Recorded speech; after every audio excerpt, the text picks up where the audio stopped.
সুপ্রিয় দর্শক, স্বাগতম জানাচ্ছি সর্বশেষ আপডেট বাংলা সংবাদে। শুরুতেই জানিয়ে দেব সংবাদ শিরোনাম, এরপর থাকছে বিস্তারিত। শুরুতেই জানিয়ে দেব ঘটনাবহুল ১-১১, গ্রেফতার একের পর এক সেনা কর্মকর্তা, এবার গ্রেফতারের টার্গেট ইউনুস। বিস্তারিত থাকছে প্রতিবেদনে। এদিকে তারেকের দুর্নীতির শঙ্কায় কি কিস্তি আটকে দিল আইএমএফ? বিস্তারিত থাকছে প্রতিবেদনে। আরও জানিয়ে দেব কুষ্টিয়ায় পীরকে পিটিয়ে হত্যা, ফ্রন্টলাইনে ছাত্রদল থাকলেও মামলায় নাম নেই। বিস্তারিত থাকছে প্রতিবেদনে। এদিকে সেনাবাহিনীকে পঙ্গু বানাতে আমেরিকার সঙ্গে চুক্তি করে গেছেন ইউনুস। বিস্তারিত থাকছে প্রতিবেদনে। আরও জানিয়ে দেব আওয়ামী লীগের নেত্রী এখন বিএনপির এমপি, সুবর্ণা ঠাকুরের চমটপ্রদ ডিগবাজি। বিস্তারিত থাকছে প্রতিবেদনে। এদিকে ময়মনসিংহে শ্রমিক দলের দুপক্ষের সংঘর্ষ, আহত ২। বিস্তারিত থাকছে প্রতিবেদনে। আরও জানিয়ে দেব ভিন্ন মত দমনে গ্রেফতার ও হয়রানির ঘটনায় ছাত্র শিবিরের উদ্বেগ। বিস্তারিত থাকছে প্রতিবেদনে। আরও জানিয়ে দেব মার্কিন অবরোধ ডিঙিয়ে হরমুজ পাড়ি দিচ্ছে ইরানের জাহাজ। বিস্তারিত থাকছে প্রতিবেদনে। এদিকে যুদ্ধবিরতির সম্ভাবনা ক্ষীণ, চুক্তি না হলে ফের যুদ্ধ, ট্রাম্প। বিস্তারিত থাকছে প্রতিবেদনে। এবং সর্বশেষ জানিয়ে দেব আলোচনার টেবিলকে আত্মসমর্পণ মঞ্চ বানাতে চান ট্রাম্প। বিস্তারিত থাকছে প্রতিবেদনে। সুপ্রিয় দর্শক, এতক্ষণ শুনছিলেন সংবাদ শিরোনাম, এবারে শুনবেন বিস্তারিত। তার আগে ভিডিওটি ভালো লাগলে এবং সর্বশেষ আপডেট নিউজ পেতে চ্যানেলটি সাবস্ক্রাইব করুন। ধন্যবাদ। ক্ষমতার মধুর স্বাদই আলাদা। ভাণ্ডারে যতদিন তা মজুদ থাকে ততদিন ২ হাত দিয়ে চেটেপুটে খাওয়া যায়। ভাণ্ড তলানিতে ঠেকলে শুরু হয় আবার মধুর খোঁজ। মধু সংগ্রহ করতে গিয়ে খেতে হয় হুলের খোঁচা। সেই খোঁচা কেমন সেটা যারা খেয়েছেন তারা জানেন। প্রসঙ্গ তোলার কারণ তদারকি সরকার এবং তার সঙ্গী সাথীরা। তারা একসময় ক্ষমতায় ছিল। সেই সুবাদেই তারা গত ১৮ মাস ধরে ২ হাত ভরে মধু খেয়েছে, বিলিয়েছে, শুধু দেশে নয় বিদেশেও। তাদের হাতে মধু খেয়ে ডিপ স্টেট এই ১.৫ বছরে কত কারুসাজি করেছে তার নতুন করে বলার দরকার পড়ে না। কিন্তু আমেরিকাকে চিনতে তারা মারাত্মক ভুল করেছিল। তাদের ভুল হয়েছিল বোঝার ক্ষেত্রে। আমেরিকা ততক্ষণ পর্যন্ত সেই দেশের মাথা বা মাথাদের সঙ্গে সম্পর্ক রাখে যতদিন না তাদের স্বার্থ পূরণ হচ্ছে। স্বার্থ মিটলে তারা দেশটিকে জঞ্জালে পাঠিয়ে দিতে দ্বিতীয়বার ভাবে না। বাংলাদেশের তদারকি সরকারের ক্ষেত্রে সেটাই হয়েছে। বাংলাদেশে পালাবদলের পিছনে যে তাদের হাত ছিল সেটা এখন দিনের আলোর মতো স্পষ্ট হয়ে যাচ্ছে। এই প্রসঙ্গে সেন্ট মার্টিন দ্বীপের কথা উল্লেখ করতে হয়। হাসিনা যখন ক্ষমতায় ছিলেন সেই সময় এই দ্বীপ আমেরিকা তাদের হাতে তুলে দেওয়ার জন্য নানাভাবে চাপ দিয়েছিল। হাসিনা পরিষ্কার জানিয়েছিলেন তিনি কোনোভাবেই দেশের স্বাধীনতা জলাঞ্জলি দিয়ে সেন্ট মার্টিন দ্বীপ তাদের হাতে তুলে দেবেন না। তার জন্য তাকে ক্ষমতা থেকে চলে হলে তিনি চলে যাবেন। হাসিনা চলে গিয়েছেন, ইউনুস ক্ষমতায় এসেছেন। আমেরিকা যখন দেখল তাকে দিয়ে তাদের আর কোনো স্বার্থ পূরণ হবে না, তারা তখনই ইউনুসকে ক্ষমতা থেকে সরিয়ে দিল। এবার ক্ষমতায় আসীন হয়েছেন তারেক। তিনি কতদিন ক্ষমতায় টিকে থাকতে পারেন সেটা এখন দেখার। তবে তিনি তার গদি মজবুত করতে একের পর এক পদক্ষেপ নিয়ে চলেছেন। একে একে ধরা পড়ছেন ১-১১ কুশীলবেরা। প্রথমে গ্রেফতার করা হয় মাসুদ উদ্দিন চৌধুরীকে, তারপরে গ্রেফতার করা হয় ডিজিএফআই-এর প্রাক্তন শীর্ষকর্তা জেনারেল শেখ মামুন খালেদকে। তবে এই ১-১১ প্রসঙ্গ এলে সবার আগে নাম আসে পূর্বতন তদারকি সরকার প্রধান মোহাম্মদ ইউনুসের। তাকেই অন্তর্বর্তী সরকারের প্রধান হবার প্রস্তাব দেওয়া হয়েছিল বলে সূত্রের খবর। তবে তিনি ক্ষমতায় আসীন হতে চাইছিলেন না বলেই খবর। কারণ তার ইচ্ছা ছিল, বলা ভালো পরিকল্পনা ছিল, স্বল্প মেয়াদে ক্ষমতায় টিকে থাকা নয়, দীর্ঘ মেয়াদে ক্ষমতায় টিকে যাওয়া। প্রধান উপদেষ্টার পদে আসীন হবার কোনো ইচ্ছে তার ছিল না বলেই তিনি তার ঘনিষ্ঠ মহলে জানিয়েছিলেন। তার পরিকল্পনা ছিল ভোটে জনতার রায় মাথায় নিয়ে ক্ষমতায় আসীন হতেন। সূত্রের খবর ১-১১ সময় থেকেই তিনি এই পরিকল্পনা চালিয়ে গিয়েছিলেন। প্রধান বাধা হয়ে দাঁড়ায় বাংলাদেশের বিভিন্ন রাজনৈতিক দল। ফলে তাদের চাপে পড়ে ইউনুসের দীর্ঘমেয়াদে ক্ষমতায় থেকে যাওয়ার বিষয়টি ধামাচাপা পড়ে যায়। এখন প্রশ্ন উঠেছে ১-১১ চক্র ভেদ হবার পর কি ইউনুস আইনের আওতার বাইরে থাকবেন? কারণ এই সব পরিকল্পনা তো তার মস্তিষ্কপ্রসূত। তার দাবি ২০২৪-এর গণ-অভ্যুত্থান আসলে মার্কিন ডিপ স্টেটের একটি পরিকল্পনা। তবে ২০০৭-এর ঘটনাকে কি হিসেবে দেখা হবে সেই প্রশ্ন এখন উঠতে শুরু করেছে। ২০০৭ সালের ঘটনায় সবথেকে বেশি যে দলটি ক্ষতিগ্রস্ত হয়েছিল সেই দলটির নাম বিএনপি। তাই বিএনপি এখন ক্ষমতায় এসে সেই মেটিকুলাস ডিজাইনের কুশীলবদের বিচারের আওতায় আনার প্রক্রিয়া শুরু করেছে। সেই প্রক্রিয়ার অংশ হিসেবে প্রথম গ্রেফতার করা হয় মাসুদ উদ্দিন চৌধুরীকে। প্রশ্ন উঠছে, গত ১.৫ বছরে যে লোকটির জন্য একটি দেশ কার্যত আমেরিকার কাছে বিক্রি হয়ে গিয়েছিল, সেই ইউনুসকে কবে গ্রেফতার করা হবে?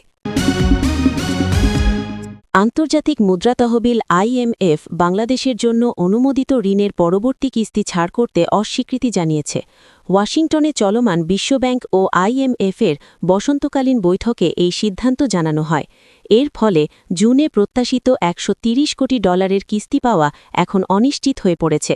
সংস্থাটির মতে, রাজস্ব আদায় বৃদ্ধি এবং ব্যাংকিং খাতের সংস্কারে বাংলাদেশ লক্ষ্যমাত্রা অর্জনে ব্যর্থ হয়েছে। অর্থনৈতিক এই সংকটের নেপথ্যে অনেকেই ২০০১-২০০৬ সালের বিএনপি জামায়াত জোট সরকারের আমলের প্রাতিষ্ঠানিক দুর্নীতির স্মৃতি স্মরণ করছেন। বর্তমান সংস্কারহীনতা এবং নীতিগত দ্বিধাকে সেই সময়ের হাওয়া ভবন কেন্দ্রিক অপশাসনের ধারাবাহিকতা হিসেবে দেখছেন বিশ্লেষকরা। তারিক রহমানের নেতৃত্বে তৎকালীন সময়ে গড়ে ওঠা দুর্নীতির কাঠামো বাংলাদেশকে টানা ৫ বার দুর্নীতির চ্যাম্পিয়ন করেছিল।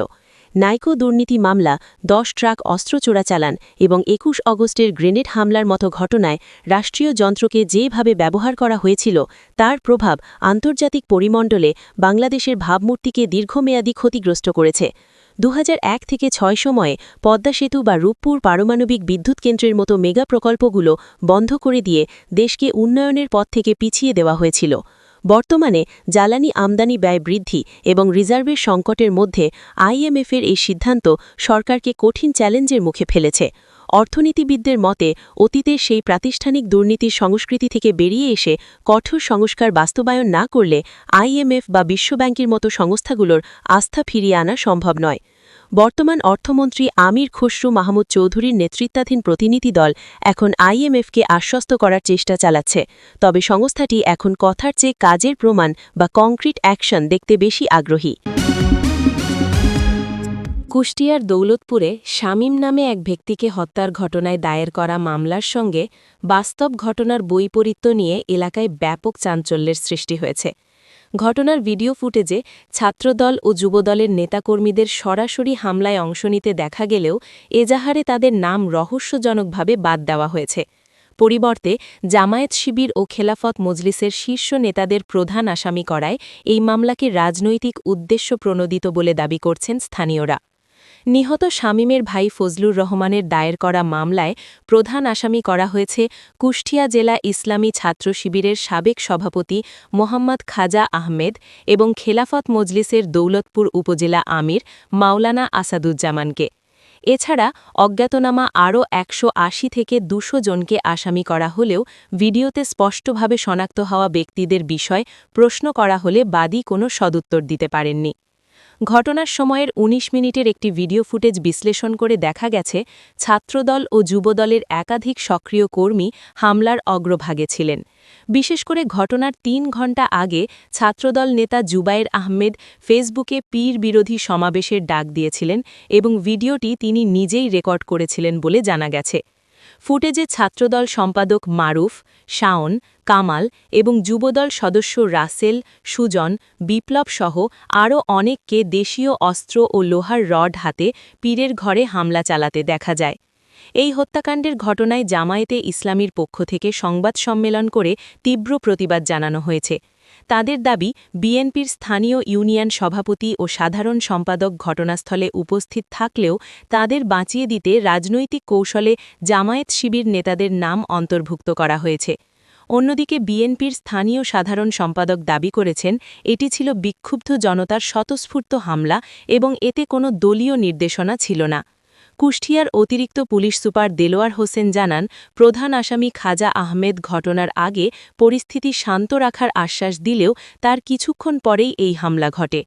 পুলিশ সুপার জসিমউদ্দিন জানিয়েছেন, মামলায় কাকে আসামি করা হবে সেটি সম্পূর্ণ বাদীর বিষয়, তবে তদন্তে নির্দোষ কেউ থাকলে নাম বাদ যাবে এবং নতুন কোনো দোষীর নাম প্রমাণিত হলে তা যুক্ত করা হবে। গত ১১ এপ্রিল পবিত্র কোরআন অবমাননার অভিযোগ তুলে জুবায়ের আহমেদের উস্কানিমূলক ফেসবুক পোস্টের জেরেই এই গণপিটুনির ঘটনা ঘটে বলে প্রাথমিকভাবে জানা গেছে। বাংলাদেশ ও মার্কিন যুক্তরাষ্ট্রের মধ্যে স্বাক্ষরিত দ্বিপাক্ষিক বাণিজ্য চুক্তি নিয়ে দেশজুড়ে আবারও আলোচনা শুরু হয়েছে। এই চুক্তির বিভিন্ন ধারা বিশ্লেষণ করে সামরিক বিশেষজ্ঞরা মনে করছেন, এর মাধ্যমে বাংলাদেশের প্রতিরক্ষা ব্যবস্থাকে সরাসরি পঙ্গু করে দেওয়ার এবং সামরিক বাহিনীকে নির্দিষ্ট একটি দেশের ওপর নির্ভরশীল করে তোলার নীল নকশা চূড়ান্ত করা হয়েছে। চুক্তির সেকশন ৬ এবং অ্যানেক্স ৩ অনুযায়ী বাংলাদেশ তার সশস্ত্র বাহিনীর জন্য মার্কিন সামরিক সরঞ্জাম ক্রয় বৃদ্ধি করার অঙ্গীকার করেছে। তবে সবচেয়ে উদ্বেগের বিষয় হল, এতে সুনির্দিষ্ট করে বলা হয়েছে যে বাংলাদেশ নির্দিষ্ট কিছু দেশ থেকে সামরিক সরঞ্জাম ক্রয় সীমিত করার সর্বাত্মক চেষ্টা করবে। বিশেষজ্ঞরা বলছেন, এর ফলে বাংলাদেশ তার দীর্ঘদিনের পরীক্ষিত বন্ধু রাষ্ট্র এবং সাশ্রয়ী সামরিক উৎসের বাজার হারাবে, যা প্রকারান্তরে সেনাবাহিনীকে আধুনিকায়নের বদলে মার্কিন ইচ্ছার দাসে পরিণত করবে। চুক্তির আর্টিকেল ৪.২ অনুযায়ী বাংলাদেশের এক্সপোর্ট কন্ট্রোল রেজিম বা রপ্তানি নিয়ন্ত্রণ ব্যবস্থাকে মার্কিন ব্যবস্থার সাথে সামঞ্জস্যপূর্ণ করতে সম্মত হয়েছে ইউনূস সরকার। এর অর্থ হল, বাংলাদেশ কাকে সামরিক বা সংবেদনশীল প্রযুক্তি দেবে বা কার কাছ থেকে নেবে তা এখন থেকে মার্কিন মানদণ্ড অনুযায়ী নির্ধারিত হবে। এটি একটি স্বাধীন রাষ্ট্রের জাতীয় নিরাপত্তার উপর চরম আঘাত এবং সার্বভৌমত্বের লঙ্ঘন বলে মনে করা হচ্ছে। চুক্তির আর্টিকেল ৪.৩.৫ অনুযায়ী মার্কিন যুক্তরাষ্ট্রের কোনো নিষেধাজ্ঞা বা রপ্তানি নিয়ন্ত্রণ আইন লঙ্ঘন হতে পারে এমন কোনো লেনদেন বাংলাদেশ করতে পারবে না। শুধু তাই নয়, আর্টিকেল ৪.৩.৫ অনুযায়ী মার্কিন স্বার্থের পরিপন্থী কোনো দেশ থেকে পারমাণবিক চুল্লি, জ্বালানি দ্বন্দ্ব বা সমৃদ্ধ ইউরেনিয়াম ক্রয় করা থেকেও বাংলাদেশকে বিরত থাকতে হবে। এতে রূপপুর পারমাণবিক বিদ্যুৎ কেন্দ্রের মতো গুরুত্বপূর্ণ প্রকল্পের ভবিষ্যৎ এবং দেশের জ্বালানি নিরাপত্তা হুমকির মুখে পড়বে। প্রতিরক্ষা বিশ্লেষকদের মতে, প্রতিরক্ষা বাণিজ্য সহজ করার নাম দিয়ে বাংলাদেশকে মূলত একটি নির্দিষ্ট ব্লকের অন্তর্ভুক্ত করা হয়েছে। কৌশলগতভাবে গুরুত্বপূর্ণ দেশগুলোর সাথে সামরিক সম্পর্ক ছিন্ন করতে বাধ্য করার এই সিদ্ধান্ত বাংলাদেশের সামরিক শক্তির ভারসাম্য নষ্ট করবে। ড ইউনূসের এই চুক্তি বাংলাদেশকে আন্তর্জাতিক ভূ-রাজনীতিতে একটি ঝুঁকিপূর্ণ অবস্থানে ঠেলে দিয়েছে এবং সামরিক বাহিনীকে আধুনিক সমরাস্ত্রের বৈচিত্র্যময় উৎস থেকে বঞ্চিত করে কার্যত পঙ্গু করার পথ প্রশস্ত করেছে। যে কারণে আমেরিকার দাসত্ব পছন্দ ইউনূসের। অন্তর্বর্তী সরকারের প্রধান উপদেষ্টা ড মোহাম্মদ ইউনূস তার মেয়াদের শেষ সময়ে আমেরিকার সঙ্গে এমন এক বাণিজ্য চুক্তিতে সই করেছিলেন, যা নিয়ে দেশজুড়ে তীব্র বিতর্ক ও উদ্বেগের সৃষ্টি হয়েছে। বাংলাদেশ ও যুক্তরাষ্ট্রের মধ্যে স্বাক্ষরিত এই রেসিপ্রোকাল ট্রেড বা পারস্পরিক বাণিজ্য চুক্তির শর্তগুলো বিশ্লেষণ করে বিশেষজ্ঞরা বলছেন, এটি কেবল একটি সাধারণ বাণিজ্য চুক্তি নয়, বরং বাংলাদেশের অর্থনৈতিক সার্বভৌমত্ব ও দেশীয় শিল্পের ভবিষ্যৎকে চরম ঝুঁকির মুখে ফেলে দেওয়ার এক নীল নকশা। সমালোচকরা একে দেশ বিক্রির চুক্তি হিসাবেও অভিহিত করেছেন। অভিযোগ রয়েছে, আমেরিকার কাছে দেশ বিক্রির চুক্তি করে অবৈধভাবে ক্ষমতায় বসেছিলেন ইউনূস। যুক্তরাষ্ট্র বঙ্গোপসাগরে নিজেদের উপস্থিতি প্রতিষ্ঠা করার লক্ষ্য নিয়ে কোয়াড পোর্টস ফর ফিউচার কর্মসূচির আওতায় বাংলাদেশে একটি বন্দর ব্যবহারের পরিকল্পনা করছে। এই উদ্যোগ মূলত এই অঞ্চলে চীনের প্রভাবকে কমাতে করা হচ্ছে। এরই মধ্যে ২০২৪ সালে বাংলাদেশের রাজনৈতিক পট পরিবর্তনের প্রেক্ষাপটে বিদেশি অর্থায়ন নিয়ে নতুন করে আলোচনা শুরু হয়েছে। যুক্তরাষ্ট্র ও যুক্তরাজ্যের বিভিন্ন সংস্থার প্রকাশিত তথ্য, কংগ্রেসে সাক্ষ্য এবং অনুদান ডেটাবেস বিশ্লেষণে দেখা গেছে, গত এক দশকে বাংলাদেশে শাসন ব্যবস্থা, নির্বাচন, যুব উন্নয়ন ও সামাজিক কর্মসূচিতে উল্লেখযোগ্য পরিমাণ অর্থ ব্যয় হয়েছে। মার্কিন সংবাদমাধ্যম সিএসবি নিউজ ইউএসের এক প্রতিবেদনে এ তথ্য জানানো হয়। এতে দাবি করা হয়েছে, বাংলাদেশে নির্বাচিত সরকার পরিবর্তনের লক্ষ্যে ওয়াশিংটন $৩২৫ মিলিয়নেরও বেশি অর্থ ব্যয় করেছে। আমেরিকা ভিত্তিক সংবাদমাধ্যম ঠিকানার এক প্রতিবেদনে গত বছর বলা হয়, ভূ-রাজনৈতিক ও সামরিক দিক থেকে বাংলাদেশের অবস্থানগত গুরুত্ব দ্রুত বাড়ছে। যুক্তরাষ্ট্র ও চীন এশিয়া আফ্রিকায় প্রভাব বিস্তারে প্রতিযোগিতায় নেমেছে। চীনের নৌ সামরিক শক্তি বৃদ্ধিতে উদ্বিগ্ন যুক্তরাষ্ট্র ভারত মহাসাগর ও বঙ্গোপসাগরে আধিপত্য প্রতিষ্ঠা করতে চেষ্টা করছে। বাংলাদেশের সেন্ট মার্টিন দ্বীপকে কেন্দ্র করে যুক্তরাষ্ট্র নতুন করে নৌঘাঁটি করার প্রস্তাব দিয়েছে। তারা ৯৯ বছরের জন্য দ্বীপের প্রায় ১/৩ লিজ নিতে চায়। সূত্র বলছে, মিয়ানমারে চীন সমর্থিত গভীর সমুদ্র বন্দর প্রকল্পের পর থেকেই যুক্তরাষ্ট্র দক্ষিণ পূর্ব এশিয়ায় কৌশলগত অবস্থান নিতে সক্রিয় হয়েছে। রোহিঙ্গা সংকট, মানবিক করিডোর এবং চট্টগ্রাম বন্দর সব মিলিয়ে এই অঞ্চলটি চীন ও যুক্তরাষ্ট্রের প্রতিযোগিতার গুরুত্বপূর্ণ ক্ষেত্র হয়ে উঠেছে। এই প্রেক্ষাপটে বাংলাদেশে একটি খ্রিস্টান রাজ্য গঠনের ষড়যন্ত্রের আশঙ্কাও প্রকাশ করেছেন অনেকে, যা পূর্ব তিমুরের ঘটনার সাথে তুলনা করা হচ্ছে। একাধিক সূত্র ও বিশ্লেষকের মতে নোবেল বিজয়ী ড. মুহাম্মদ ইউনুসকে এই ষড়যন্ত্রে প্রক্সি নেতা হিসাবে ব্যবহার করছে মার্কিন প্রশাসন। এই পরিকল্পনার অংশ হিসাবে মিয়ানমারের বিদ্রোহীদের সহায়তা, চীনের বেল্ট অ্যান্ড রোড প্রকল্পে বাধা দেওয়া এবং বাংলাদেশে অস্থিরতা সৃষ্টির মতো উদ্যোগ নেওয়া হচ্ছে। ভূ-রাজনৈতিক প্রতিযোগিতায় বাংলাদেশ যেন অন্য কোনো শক্তির হাতিয়ার না হয়, সেই বিষয়ে জনগণকে সচেতন থাকার আহ্বান জানিয়েছেন সংশ্লিষ্টরা। আদর্শিক রাজনীতির কফিনে শেষ পেরেক ঠুকে দিয়ে কাশিয়ানী উপজেলা আওয়ামী লীগের বন ও পরিবেশ বিষয়ক সম্পাদক সুবর্ণা ঠাকুর এখন বিএনপির সংসদ সদস্য। আজ দুপুরে বিএনপির সিনিয়র যুগ্ম মহাসচিব রুহুল কবির রিজভী তার হাতে সংরক্ষিত নারী আসনের চূড়ান্ত মনোনয়ন তুলে দেন। দীর্ঘদিনের সক্রিয় আওয়ামী লীগ নেত্রীর এই রাতারাতি ভোল পাল্টানো এবং বিএনপির শীর্ষ নেতৃত্বের তাকে বরণ করে নেওয়ার ঘটনায় রাজনৈতিক অঙ্গনে তোলপাড় শুরু হয়েছে। সুবর্ণা ঠাকুর ওরাকান্দি ঠাকুর পরিবারের সদস্য এবং গোপালগঞ্জের কাশিয়ানী উপজেলা আওয়ামী লীগের বর্তমান কমিটির একজন প্রভাবশালী নেত্রী। বিস্ময়কর বিষয় হল, তিনি এখনও আওয়ামী লীগের পদধারী নেত্রী হিসাবে কাগজে কলমে বহাল রয়েছেন, অথচ কোনো প্রকার রাজনৈতিক বিবর্তন ছাড়াই সরাসরি বিএনপির এমপি হিসাবে তার অভিষেক হতে যাচ্ছে। এই ঘটনা প্রমাণ করে যে বর্তমান রাজনীতিতে আদর্শের চেয়ে সুবিধাবাদ এবং লবিং কতটা শক্তিশালী। বিএনপির দীর্ঘদিনের ত্যাগী নারী নেতাকর্মীরা, যারা গত ১৫ বছর হামলা মামলা ও কারাবরণ করেছেন, তাদের চরমভাবে অবমূল্যায়ন করে একজন নব্য অনুপ্রবেশকারী আওয়ামী লীগ নেত্রীকে এমপি করার সিদ্ধান্তে দলের ভেতরেই বিদ্রোহের আগুন জ্বলছে। নাম প্রকাশে অনিচ্ছুক একাধিক কেন্দ্রীয় নেতা ক্ষোভ প্রকাশ করে বলেন, দলের দুঃসময়ে যারা রক্ত দিল তাদের মূল্যায়ন না করে নৌকার মাঝিকে ধানের শীষের হাল দেওয়া হলো। এটা ত্যাগী কর্মীদের মুখে চপেটাঘাত ছাড়া আর কিছুই নয়। এর আগে সুবর্ণা ঠাকুরের কাছে আওয়ামী লীগের পদে থাকার বিষয়ে জানতে চাওয়া হলে তিনি কোনো সদুত্তর দিতে পারেননি, বরং ধরি মাছ না ছুঁই পানির মতো বিষয়টি এড়িয়ে গিয়ে বিএনপির মনোনয়ন বাগিয়ে নিতে ব্যস্ত ছিলেন। আজ রিজভীর হাত থেকে মনোনয়ন পাওয়ার পর তার সেই ব্যস্ততার রহস্য উন্মোচিত হল। লবিং ও ক্ষমতার মোহে তিনি নিজের দীর্ঘদিনের রাজনৈতিক ঘরানা পাল্টাতে বিন্দুমাত্র দ্বিধাবোধ করেননি। রাজনৈতিক বিশ্লেষকদের মতে একজন সক্রিয় আওয়ামী লীগ নেত্রীকে বিএনপির গুরুত্বপূর্ণ একটি আসন উপহার দেওয়া মূলত সুবিধাবাদী রাজনীতির চূড়ান্ত জয়। এর মাধ্যমে প্রমাণ হল যে দলই ক্ষমতায় আসুক বা আসার সম্ভাবনা তৈরি হোক, সুবিধাবাদীরা ঠিকই নিজেদের আখের গুছিয়ে নেয়। এতে তৃণমূলের নিবেদিতপ্রাণ কর্মীরা রাজনীতি থেকে মুখ ফিরিয়ে নেবে এবং দেশে সুযোগ সন্ধানীদের রাজত্ব কায়েম হবে। গোপালগঞ্জের মাটিতে আওয়ামী লীগের ম্যান্ডেট নিয়ে রাজনীতি করা সুবর্ণা ঠাকুর এখন বিএনপির সংরক্ষিত নারী আসনের এমপি হিসেবে সংসদে কী ভূমিকা রাখেন তা নিয়ে এখন জনমনের নানা প্রশ্ন ও কৌতূহল দেখা দিয়েছে। ময়মনসিংহে শ্রমিক দলের দুই পক্ষের সংঘর্ষে দুজন আহত হয়েছেন। এ নিয়ে শ্রমিকদের মধ্যে ক্ষোভ ও অসন্তোষ বিরাজ করছে। আজ সোমবার ২০ এপ্রিল দুপুরে নগরীর জেলখানা গেট সংলগ্ন এলাকায় বিবদমান দুটি পক্ষের মধ্যে এই সংঘর্ষ ও মারধরের ঘটনা ঘটে। আহত ব্যক্তিরা হলেন নগরীর ২ নম্বর ওয়ার্ড শ্রমিক দলের সভাপতি ও সিএনজি চালিত অটোরিকশার চালক রমজান আলী ৪৫ বছর এবং মোহাম্মদ রাশেদ ২৪ বছর। বর্তমানে তারা ময়মনসিংহ মেডিকেল কলেজ হাসপাতালে চিকিৎসাধীন রয়েছেন।